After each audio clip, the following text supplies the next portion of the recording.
ಇವತ್ತು ನಮ್ಮ ನರಸೀಪುರದಲ್ಲಂತೂ ಜಾತ್ರೆ ಗುರು.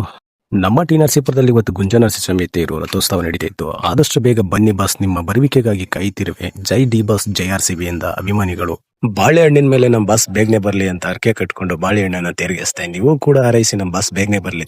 ಇನ್ನು ನಮ್ಮ ಪೇಜ್ ಯಾರ್ಯಾರು ಫಾಲೋ ಮಾಡಿಲ್ಲ ದಯವಿಟ್ಟು ಈಗಲೇ ಫಾಲೋ ಮಾಡ್ಕೊಳ್ಳಿ. ಮುಂದಿನ ವಿಡಿಯೋಗಾಗಿ ನನ್ನ ಅಪ್ಡೇಟ್ ಮಾಡಿ. ಜೈ ಡಿ ಬಾಸ್, ಜೈ RCB. Thank you.